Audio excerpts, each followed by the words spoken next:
आप देख रहे हैं इंडिया टाउन न्यूज भारत की बात। पाकिस्तान के लिए जासूसी करने के आरोप में पकड़ी गई ट्रैवल ब्लॉगर ज्योति मल्होत्रा को लेकर रोज नए खुलासे हो रहे हैं और आज जो चीजें सामने आई हैं उसमें साफ तौर पर ज्योति ने अपने पाकिस्तानी मित्र से कहा है। क्या कहा है बताता हूं आपको। ज्योति ने साफ तौर पर अपने पाकिस्तानी मित्र से कहा है कि मेरी शादी पाकिस्तान में करवा दो।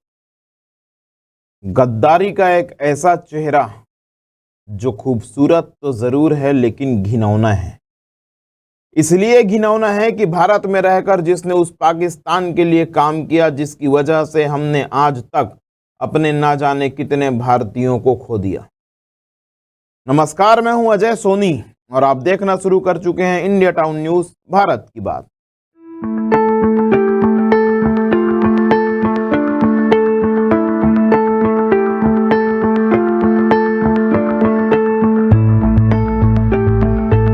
पाकिस्तान के लिए जासूसी के शक में पकड़ी गई हिसार की यूट्यूबर ज्योति मल्होत्रा की पाकिस्तानी खुफिया एजेंसी के अधिकारी से एक और व्हाट्सएप चैट सामने आई है। जी हां, पिछले दौर में कई उनकी चैट सामने आ चुकी थी, उसकी एक और चैट सामने आई है। भारत से भगाए गए पाकिस्तानी खुफिया एजेंसी अधिकारी हसन अली ज्योति से कहता है, जो यार मेरे दिल से दुआ निकलती है हमेशा कि आप खुश रहो, आप हमेशा हंसते खेलते रहो, जीवन में कभी कोई गम नहीं आएगा। बड़ा प्रेम है ज्योति से। और इस पर ज्योति ने हसन को हंसी वाले इमोजी के साथ क्या कहा सुनिए, मेरी शादी आप पाकिस्तान में करवा दो। अगर इतना ही शौक है ज्योति को पाकिस्तान में शादी करने का तो वहीं क्यों नहीं बस गई, क्यों आखिर जासूसी। खैर, भारत देश में रहकर देश से गद्दारी करके ज्योति जैसी गद्दार महिला पाकिस्तान से किस तरह गलबहियां कर रही थी ये सब के सामने आ चुका है। ज्योति मल्होत्रा किस तरह से इस देश की गोपनीय जानकारी दुश्मन देश तक पहुंचा रही थी और किस तरह से उसने भारतीयों की जान को खतरे में डाला। इंडिया टाउन न्यूज की इस खास खबर में आज मैं आपको बताऊंगा वो सब कुछ जो आप जानना चाहते हैं।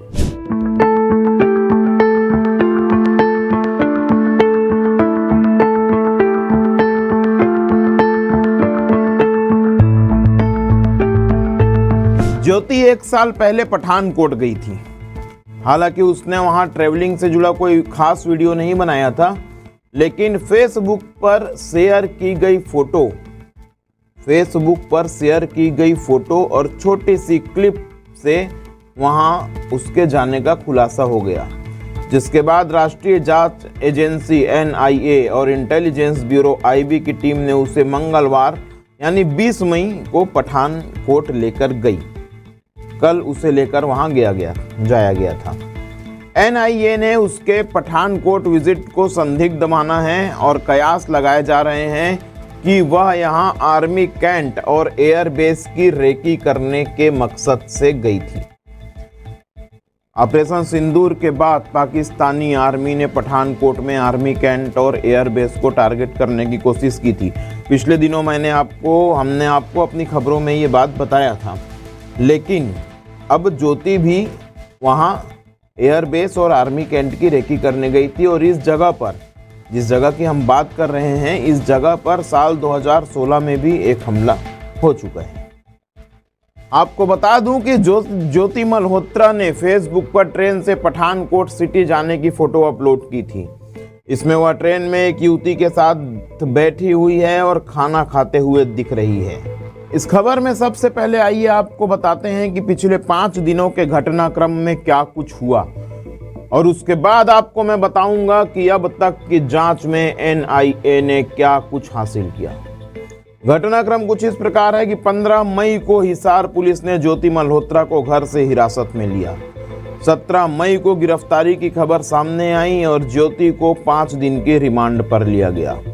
18 मई को हिसार के SP शशांक कुमार ने मीडिया को जानकारी दी कि ज्योति कुख्यात ISI के संपर्क में थी।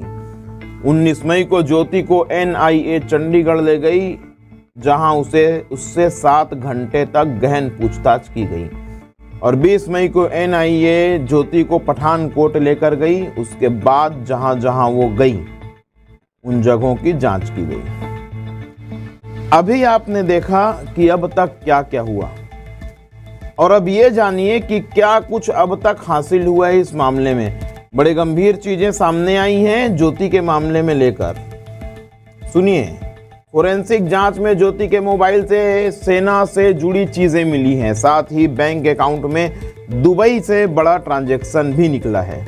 जम्मू कश्मीर के एक यूट्यूबर को भी वहां की पुलिस चंडीगढ़ लेकर आई, उसे भी ज्योति के सामने बिठाकर पूछताछ की गई है। जांच में यह भी सामने आया है कि ऑपरेशन सिंदूर के बाद, बड़े गौर से सुनिएगा, जांच में यह भी सामने आया है कि ऑपरेशन सिंदूर के बाद ज्योति ने पाकिस्तानी दूतावास के अधिकारी दानिश से लंबी चैटिंग की थी। उसमें क्या भेजा था उसने? ज्योति ने सायरन बजने के अलावा प्रशासन के लोगों को भेजे गए ब्लैकआउट मैसेज भी दानिश से शेयर किए थे। हालांकि इसके बाद वह चैट डिलीट कर दी गई थी। एनआईए को जांच में यह भी पता चला है कि ज्योति ने गोल्डन टेम्पल और कश्मीर के टूरिस्ट स्पॉट के वीडियो लोकेशन के साथ व्हाट्सएप, स्नैपचैट और टेलीग्राम जैसे इनक्रिप्टेड माध्यमों से पाकिस्तानी एजेंटों को भेजे थे। सीधे तौर पर भारत में रहकर कितनी बड़ी गद्दारी कर रही थी ज्योति मल्होत्रा। ज्योति मल्होत्रा से एनआईए 3 दिन की पूछताछ कर चुकी है और कल यानी 22 मई को उसका रिमांड खत्म हो रहा है, जिसके बाद उसे हिसार के कोर्ट में पेश किया जाएगा।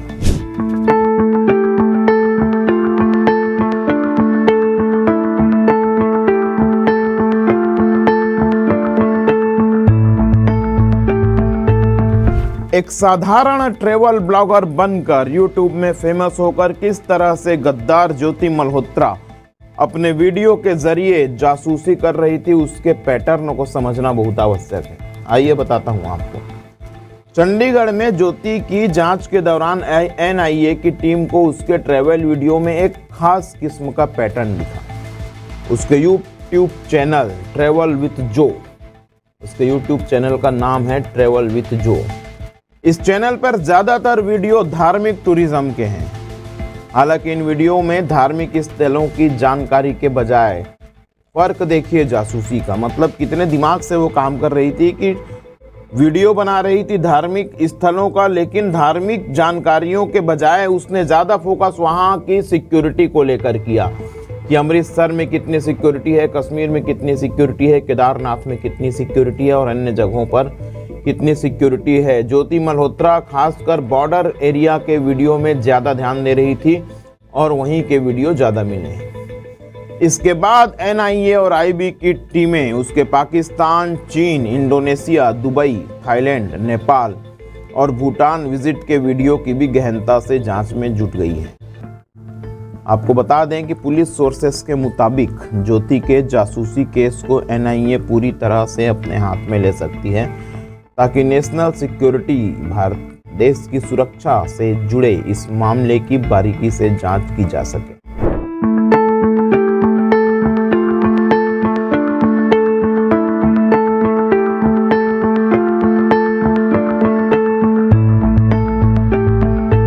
इस मामले में एक बड़ा विषय यह भी है कि ज्योति के जांच के दौरान उसके बड़े जासूसी रैकेट मॉड्यूल से जुड़े होने का इनपुट मिला है। जी हाँ, दरअसल वह बांग्लादेश जाना चाहती थी।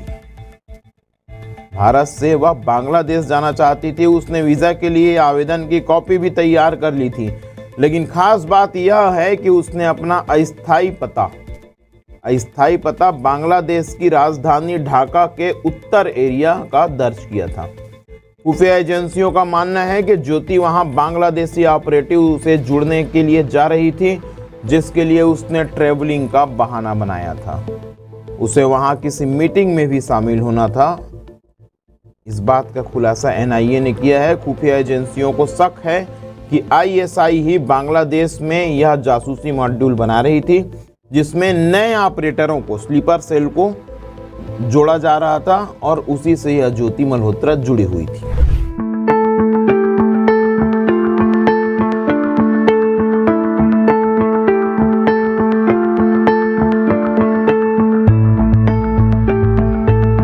ज्योति मल्होत्रा एक ऐसी गद्दार महिला जासूस जिसे भारत देश से तो मोहब्बत नहीं है, लेकिन अपनी डायरी में उसने दुश्मन देश पाकिस्तान के लिए मोहब्बत का खजाना खोल रखा था। मेरे साथ स्क्रीन पर आप देख सकते हैं ज्योति मल्होत्रा के डायरी के वो पन्ने। बड़े गौर से देखिएगा और पढ़िएगा। ज्योति मल्होत्रा के डायरी के वो पन्ने जिन पर कूट कूट कर प्रेम बरसाया गया है। ज्योति ने पाकिस्तान को लेकर खूब प्रेम बरसाया है। ज्योति के घर से जांच एजेंसियों को एक डायरी भी मिली है। पहले स्क्रीन पर देखिए डायरी के उन पन्नों को। जो डायरी मिली है उस पर लिखा है, पाकिस्तान से 10 दिन का सफर कर लौट आई हूँ। इस दौरान पाकिस्तान की आवाम से काफी मोहब्बत मिली। हमारे सब्सक्राइबर और फ्रेंड्स भी हमसे मिलने आए। लाहौर घूमने के लिए मिला 2 दिन का वक्त बहुत कम था। उसने आगे लिखा, ज्योति मल्होत्रा आगे लिखती हैं अपनी डायरी में कि सरहद की दूरियां पता नहीं कब तक बरकरार रहेंगी। पाकिस्तान की बस और ट्रक के बारे में जितना कहो उतना कम। क्रेजी और कलरफुल, बड़ा पसंद था उसे पाकिस्तान गवर्नमेंट से रिक्वेस्ट है कि इंडियंस के लिए और भी गुरुद्वारे और मंदिरों के लिए रास्ते खोलें और सहूलियतें पैदा करें ताकि हिंदू लोग भी वहां विजिट कर पाएं। ज्योति मल्होत्रा आगे लिखती है कि 1947 में जो अपनी फैमिली से बिछड़ गए थे उनसे मिल पाए। देखा आपने? अब बड़े गौर से फिर एक बार देखिए डायरी के पन्नों को। ज्योति मल्होत्रा हिंदी के साथ साथ उर्दू भी सीख रही थी। हालांकि ज्योति मल्होत्रा जैसे गद्दार के विषय में आप जानना नहीं चाहते होंगे, लेकिन फिर भी देश के खिलाफ काम करने वाली इस गद्दार महिला के बारे में आपको ये बताना जरूरी है। 1992 में ज्योति का जन्म हिसार में हुआ। महज 1.5 साल की उम्र में मां उसे शिशु गृह छोड़कर चली गई। बाद में बाप हरीश मल्होत्रा और दादी ने मिलकर उसे पाला। ज्योति के पिता फर्नीचर में पेंट करने का काम करते थे। युवावस्था में गुरुग्राम की एक कंपनी में ज्योति काम करती थी, जहां कोविड के दौरान उसे हटा दिया गया। इसके बाद ज्योति ट्रेवल ब्लॉगर बन गई और धीरे धीरे धार्मिक स्थलों का वीडियो बनाकर भारत देश को खोखला करने का प्रयास शुरू कर दिया। और मौजूदा समय में ब्लॉगर मैडम अब जाएंगी जेल। देश के लिए गद्दारी करने वाली ज्योति मल्होत्रा बड़ी होशियारी से अपना काम कर रही थी, लेकिन भारतीय जांच एजेंसियों के आगे टिक नहीं पाई। साल 2023 में ज्योति पहली बार पाकिस्तान गई थी और उसके बाद 3 बार वो पाकिस्तान की यात्रा कर चुकी है। आपको बता दूं कि पहलगाम की घटना के पहले भी ज्योति वहां गई थी और वहां का वीडियो बनाया था। ज्योति कई दफे जम्मू कश्मीर भी जा चुकी है और वहां पर उसने हर बार इस तरह का वीडियो बनाया जहां से बॉर्डर फेंसिंग और सुरक्षा की सारी चीजें साफ साफ दिखाई जा सके। जो देश के लिए बुरा सोचे और देश के लिए गद्दारी करे, उसके लिए धरती के अलावा कहीं और भी कोई जगह नहीं है। आज के लिए इतना ही। मुझे दीजिए इजाजत और देश प्रदेश की बड़ी खबरों के लिए आप लगातार देखते रहिए इंडिया टाउन न्यूज़, भारत की बात।